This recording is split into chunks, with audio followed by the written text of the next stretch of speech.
O Senhor esteja convosco. Proclamação do Evangelho de Jesus Cristo, segundo João.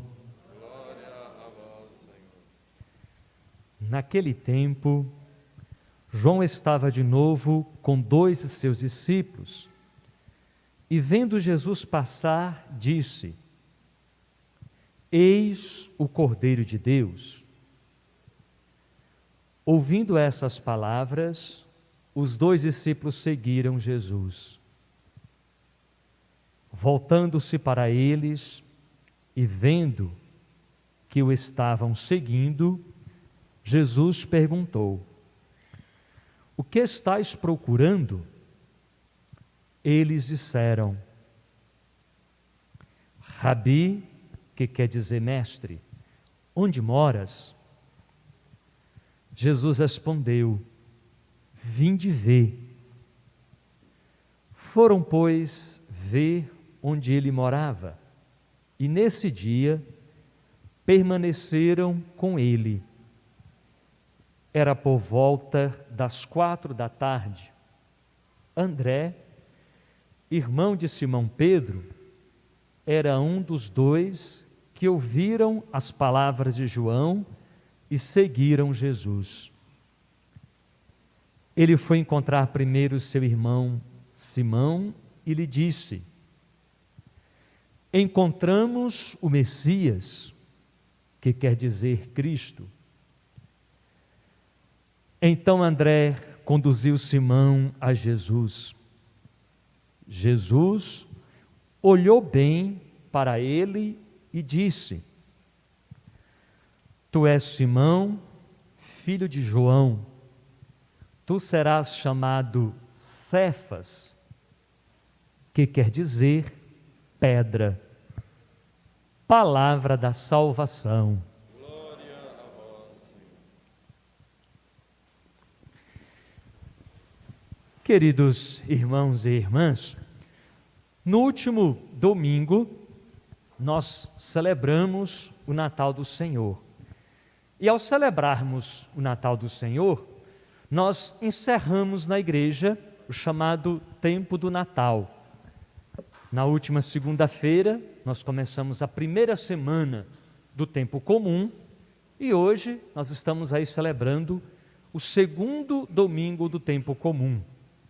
Este ano, que é o ano B, nós vamos escutar, na maioria dos domingos, o Evangelho de São Marcos.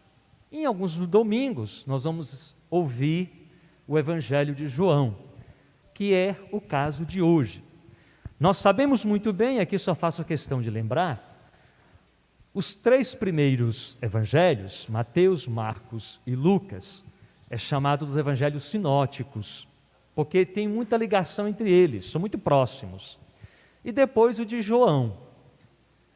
João difere bastante dos outros 3, em quase todos os aspectos.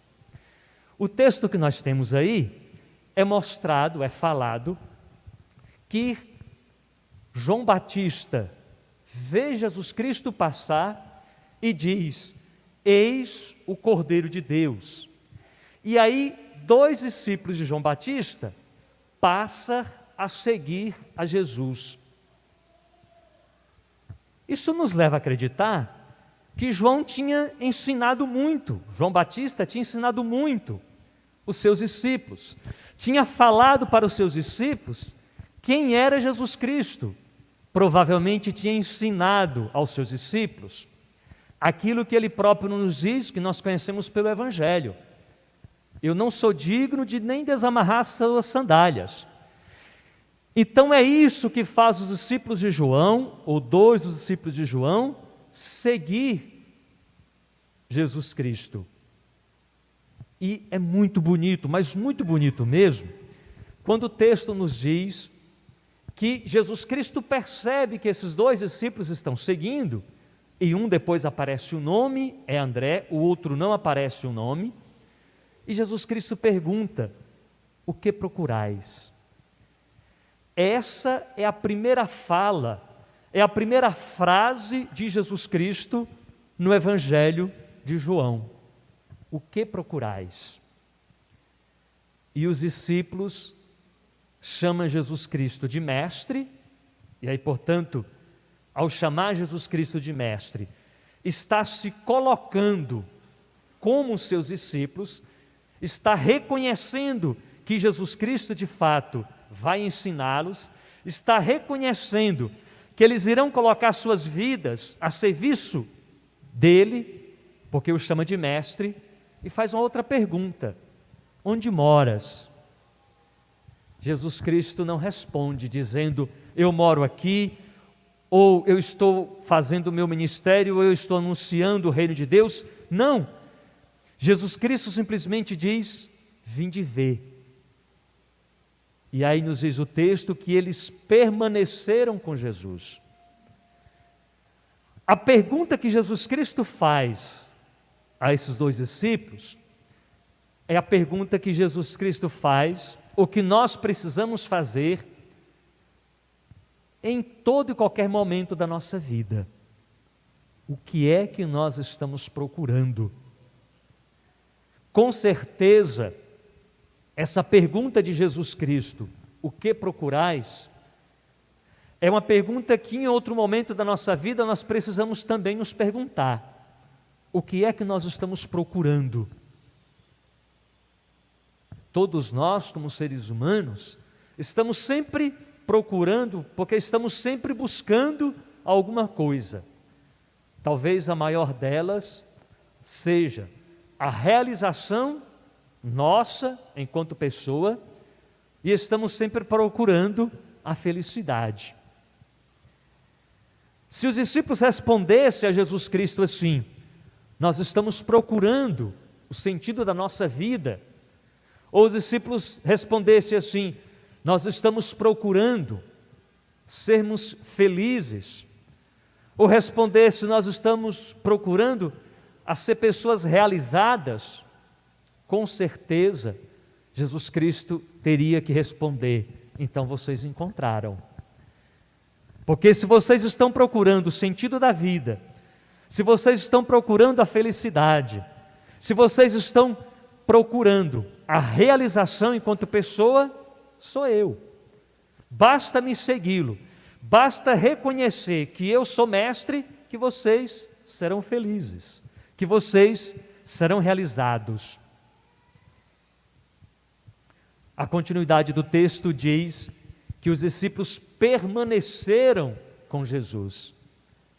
Quando Jesus Cristo diz, vinde ver, não é simplesmente ver como João viu. É preciso fazer a experiência. É preciso ver de uma forma mais profunda. É preciso estar com Ele. Nos diz o texto que os discípulos assim fizeram, permaneceram com Ele. E aí, por volta das 4 da tarde, André vai à busca de mais um discípulo, vai buscar Pedro. E o texto diz que André simplesmente diz para Pedro, encontramos o Messias. O texto não nos fala que André falou muito. Talvez não tenha falado muito, mas com certeza a forma, o jeito, a convicção, a alegria com que André falou para Pedro, que havia encontrado Jesus Cristo, que havia encontrado o Messias, que havia encontrado o Mestre, convenceu a Pedro. O texto diz que então é André quem conduz Pedro a Jesus. E é muito bonito, porque se lá no início do texto diz que foi João Batista que viu, e os dois passam a segui-lo, agora é Jesus Cristo quem vê, é Jesus Cristo quem olha. Diz o texto aí, Jesus Cristo olhou bem para Simão Pedro e disse, Simão, filho de Jonas, tu chamarás Cefas, que quer dizer pedra. Ou seja, não foi depois da ressurreição, Não foi depois que Jesus Cristo já tinha um longo período com Pedro, que Jesus Cristo acreditou e apostou em Pedro. Apesar de todas as falhas, apesar de todos os erros, desde o primeiro encontro, desde aquele momento em que Jesus Cristo se encontra com Pedro, que Jesus Cristo olha bem para Pedro, que Jesus Cristo já muda o nome de Pedro, mostrando assim que ele, como mestre, não se importa com os erros, com as falhas de todo e qualquer discípulo, mas ele quer a busca pelo seguimento. Ele quer e acredita sempre nos seus discípulos.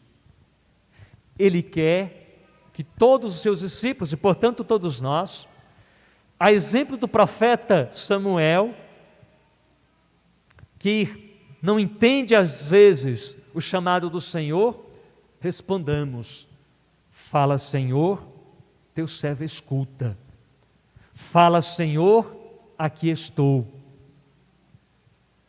O apóstolo Paulo até nos lembra: nós não nos pertencemos, o nosso corpo é templo do Espírito Santo, e se é templo do Espírito Santo, não podemos e não devemos continuar no erro.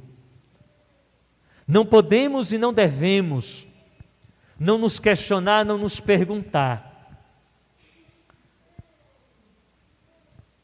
o que é que nós estamos procurando? Deus não se importa, mas não se importa mesmo, com os nossos erros, com as nossas falhas, porque Ele quer que a cada momento, a cada instante, nós permaneçamos com Ele. E para permanecermos com Ele, é claro, precisamos nos converter dia após dia. A cada momento, dizermos como o profeta Samuel: fala, Senhor, teu servo escuta. A cada momento da nossa vida, termos a atitude dos discípulos, permanecer com Ele, que é e que precisa ser o mestre das nossas vidas. Amém? Guardemos um instante de silêncio, e nesse instante de silêncio, nos perguntemos, nos questionemos, se estamos permanecendo com o Senhor, se estamos escutando Jesus Cristo nos perguntar: o que procurais? E também nos questionemos: o que é que nós estamos procurando?